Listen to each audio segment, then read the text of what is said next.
Required na ngayong i-report sa LTO ang pagbebenta at pagbili ng mga segunda manong sasakyan. Kapag hindi sumunod dyan, 40,000 pesos ang kabuang multa, kaya't maraming umaalma. Nasa frontline na balitang yan, Brian Basa.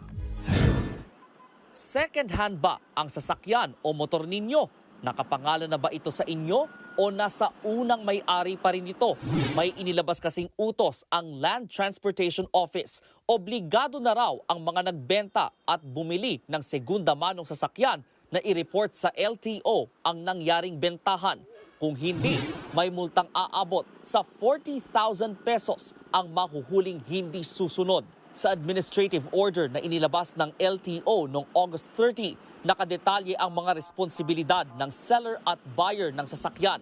Ang nagbenta, required na mag-report sa LTO. Dapat siyang magsumite ng official receipt at certificate of registration o ORCR at deed of sale ng sasakyan.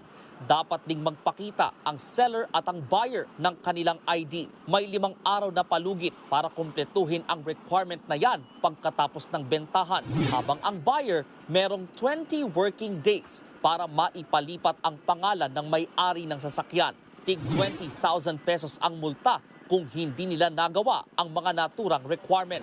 Marami pang motorista ang hindi nakakaalam ng bagong patakarang ito ng LTO. Kahit noong September 16 pa ito sinimulan, retroactive ang administrative order. Ibig sabihin, sakop nito ang mga nagbenta at bumili ng second-hand na sasakyan bago pa man inilabas ang utos. Grabe naman yan, mumulta ka nang wala sa ayos.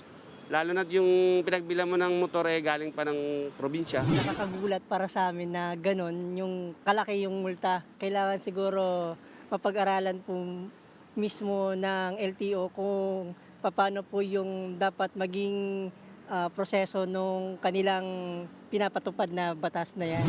Para sa isang urban transport expert, walang point ang kautosang ito. Red tape lang daw ito o pampatagal ng proseso. I think they're really excuse. They want to terrorize motorists para they come across at manikluhod sa kanila. Paglilinaw naman ng LTO, legal ang batayan ng administrative order. Katunayan, alinsunod ito di umano sa Motorcycle Crime Prevention Act. Under our law, in case of accident po, ang liable po dyan is the registered owner. Malaking abala na po yan para po sa mga nagbenta ng sasakyan.